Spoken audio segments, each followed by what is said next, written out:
about the plum tree here, and this is another part of my food forest. And the plums are in, yes, in number here. Now the last 2 years I didn't have any plums, but this year I have plums, and I'm excited about that. This is a Stanley plum tree, but the only thing that I don't understand is what this is. I don't know. That has been happening to the plum tree. So if you know anything about what that is, and you can give me some information on that, that would be great. I did not spray it this year, but it still has produced, and I am so happy. I'm looking forward to having plums, and the plums are all the way up the tree. All the way up the tree. It's raining out here, so that's what you hear. You're hearing the rain. And then this is this is the golden egg plum tree. Golden egg plum tree. And this plum tree is doing fantastic as well. I have a lot of plums growing in the tree, and I will have plums. I did sample one, and it's not ready yet, but it's starting to get sweet. There are some, I noticed that there are some wormy things that want to get into it, especially at the sweet area. But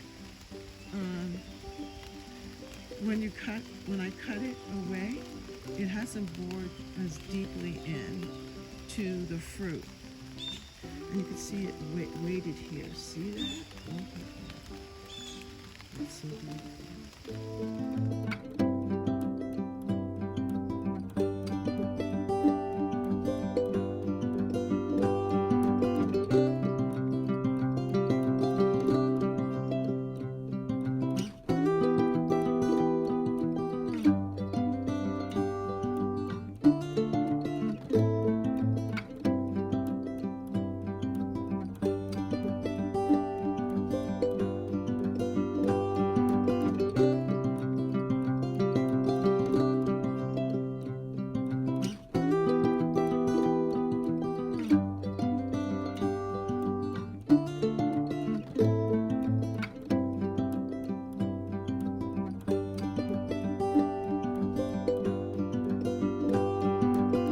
I decided to go ahead and start to harvest some of the plums, and these are the golden egg plums that I picked from the tree, and they look so good. I think I'm going to just let them sit here for a little bit and ripen in the basket. But then these plums here, these are the Stanley prune-like plums, and they also are ripening and falling off of the tree. So I said, wow, they're ready to be harvested as well.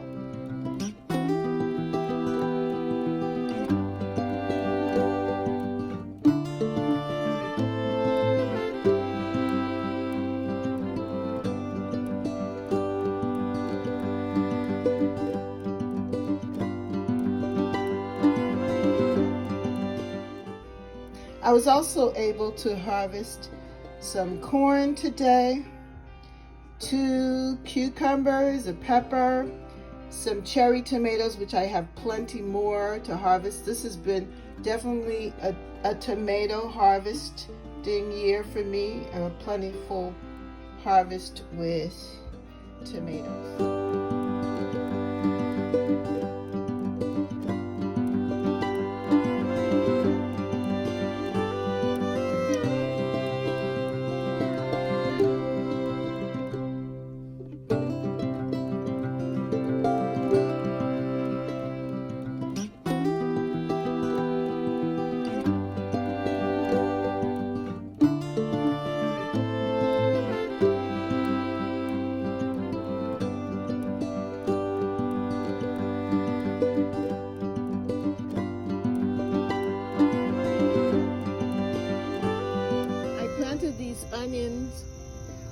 beds here, and they got kind of smothered by the other weeds and the purple perilla, but they did get bigger. Look at that. I was able to at least see them grow to a little bit of a size here, and it is definitely time to harvest them. Look at this one. Yeah, so I am pulling them up. Some of them are still small. They probably could have stayed in there a little longer. But for my really first time pursuing this growing onions, I think that, at least this one, look at that one, that's a good size. I think that I've done a good job here. Here's some more onions. Look at that. That's a good size.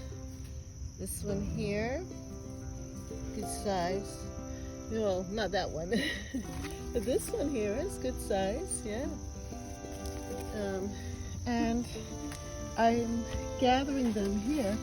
You see that I have, and one thing about these onions, that they are very strong. If you add them to your meals, say you're making an omelet or cooking something, because it's fresh from the ground, it's very intense. It really has a nice strong flavor. So a little goes a long way.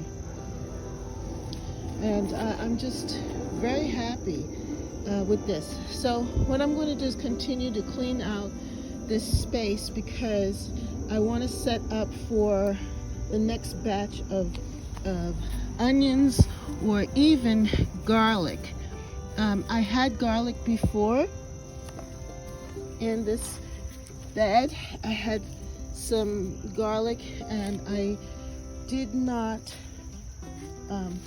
I let things just cover them up, and so I wasn't able to harvest them, but the few that I did harvest did develop into cloves, and I am very pleased about that. So this is it for now.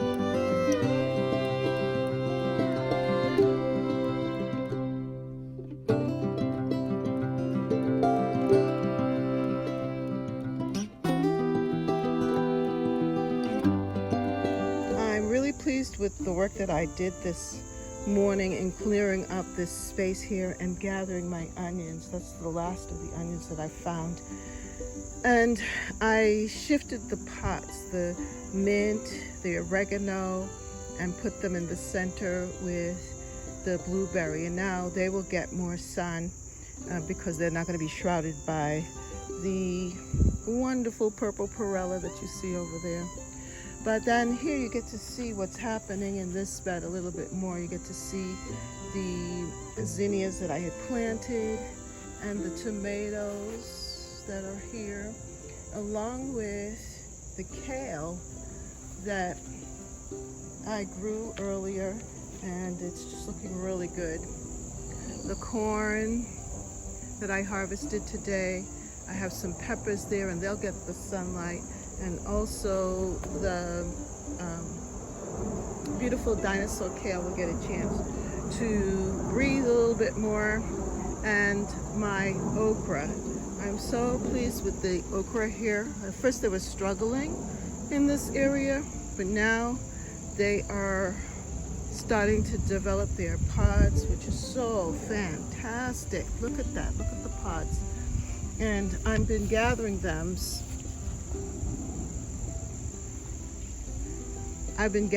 So it's good. And the corn that's coming up here on this side, this is my second batch of corn here. That was the first one over there, and this is the second batch here. So this is what it looks like, and I'm really pleased with the work that I did today.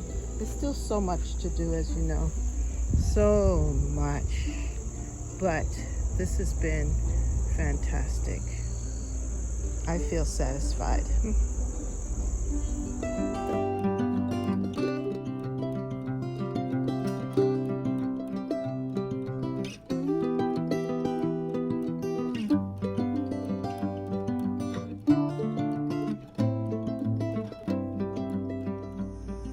here is the onions that I gathered and harvested today on Friday, August 23rd.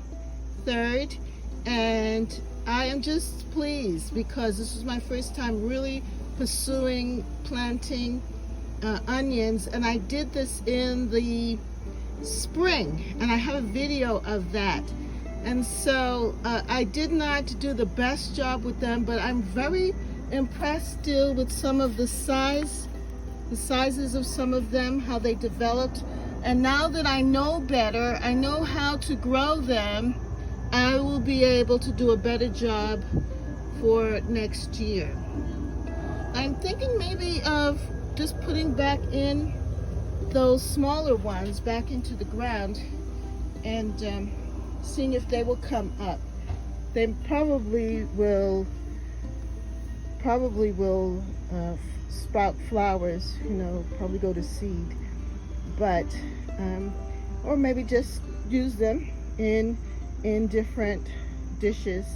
A couple of them, they will, because they have such an intense flavor. I've been harvesting the onions little by little, but this is the big harvest because I want to do something different with that section. So here it is, and I'm pleased. I'm pleased with the different ones, and I'm just going to let them sit out here, dry off a little bit, and then rinse them, some of them, or I'm thinking of putting them in the freezer, packing them up in little baggies and putting them in the freezer so that we could use them throughout the winter. Well, it won't take us through the whole winter. I think definitely for the fall.